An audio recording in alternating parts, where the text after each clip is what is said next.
Imagine waking up tomorrow and discovering that humans were never the only human species on Earth. Some of them were stronger, stranger, and they may still be part of us.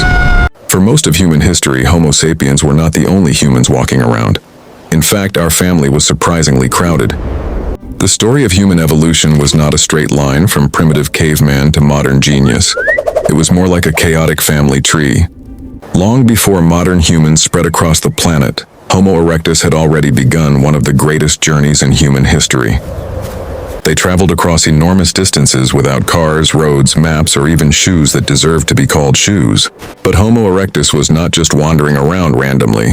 They carried carefully made tools that were surprisingly sophisticated. Then came fire. Suddenly, the night was no longer completely owned by predators, freezing temperatures, and whatever was making noises outside the cave. Homo erectus survived for an astonishingly long time. But eventually, this successful human species disappeared from the world. And then there were the Neanderthals. They were not stupid cavemen. They were powerful, adaptable, and surprisingly sophisticated. Their bodies were adapted to harsh environments, especially the cold conditions of Ice Age Europe and Western Asia. But even the Neanderthals were not alone. Different human species sometimes lived surprisingly close to one another. Then scientists discovered something even stranger. Evidence of a tiny human species living on a remote Indonesian island. This species, later nicknamed the Hobbit, was incredibly small compared with modern humans, but its story was anything but small. Inside caves, researchers found tools and remains suggesting that this tiny species was far more capable than its size suggested. And these were only some of the human species that once existed. The real human family tree is much more crowded. So if all these human species existed, where did they go? And perhaps more importantly, why are we the only ones left? The answer may be hiding inside modern humans themselves, because some ancient humans may not have disappeared completely. When Homo sapiens met Neanderthals, something unexpected happened. They did not always fight. Sometimes they had children. That means some Neanderthal genes may still exist in people alive today. The ancient humans may have left behind a hidden legacy. And then the story became even stranger. Scientists discovered evidence of another mysterious human group, the Denisovans. The strange part is that we know very little about the Denisovans. For a long time, almost their entire story came from a few fragments.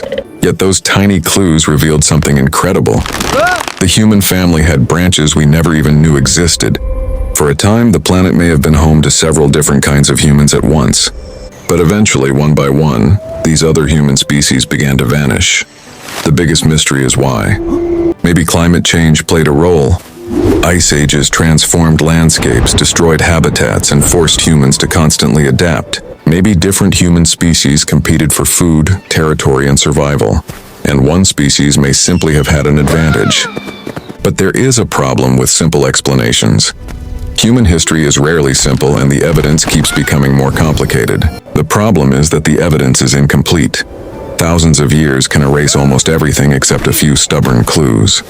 And sometimes one tiny discovery can completely change what we thought we knew about the entire human family. Some human species may have vanished completely. Others may have mixed with us, leaving behind traces too small to see. So perhaps the biggest mystery is not why the other humans disappeared. Maybe it is why we survived. But were Homo sapiens really the smartest humans alive? The answer may be much more complicated than you think.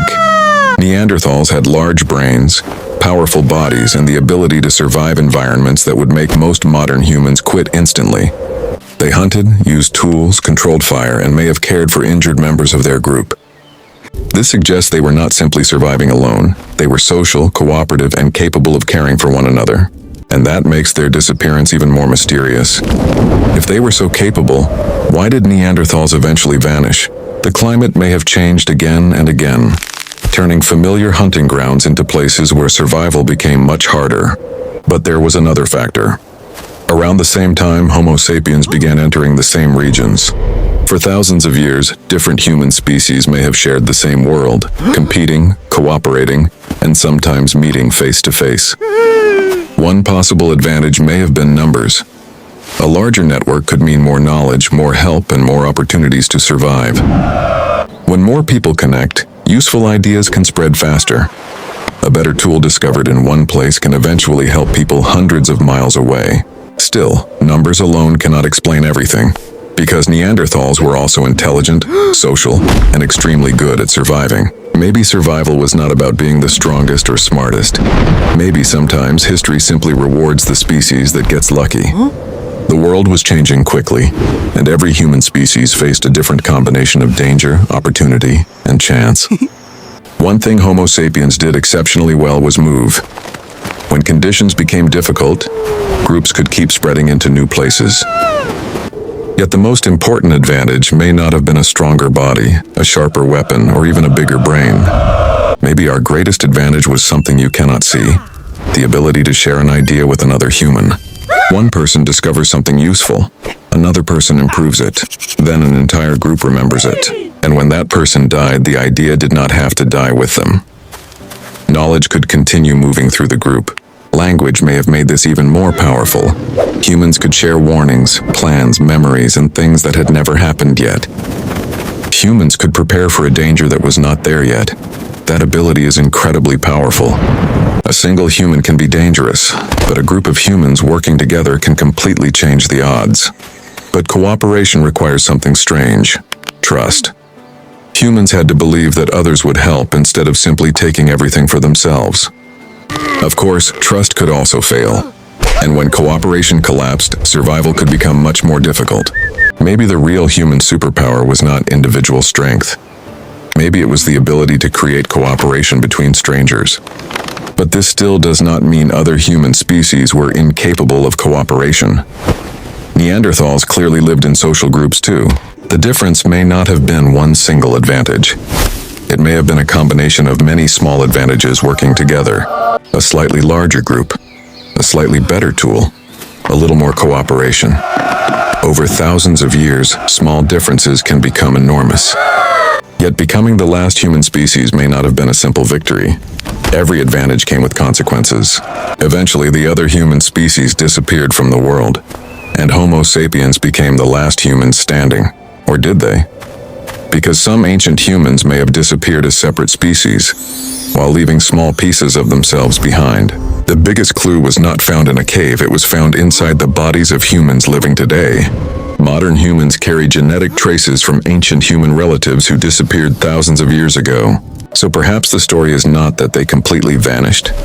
Perhaps parts of them continued through the humans who came after. At some point, Homo sapiens and Neanderthals met, and the meeting was probably far more complicated than a simple fight. Some encounters may have been violent, others may have involved trade, cooperation, or something even more personal. And if these populations had children together, then the boundary between us and them became much less clear. Human evolution was never a clean family tree. It was more like a tangled forest, full of branches that sometimes crossed. Most branches eventually ended, but one branch continued expanding across the entire planet. Today, Homo sapiens are the only human species left. But that fact is much stranger than it sounds. So why us? Was it intelligence, cooperation, adaptability, luck, or a combination of all four? Maybe there was never one single reason. Evolution does not always reward the best. Sometimes it simply leaves behind whoever survives. And the strange part is this: the species that survived is now powerful enough to change the entire planet. But perhaps the most important question is not why the other humans disappeared. It is what their disappearance should teach us. The other human species probably believed their world would continue too. But no species is guaranteed a future. We may be the last humans alive, but the story of humanity was never about one species. It was about all the humans who came before us.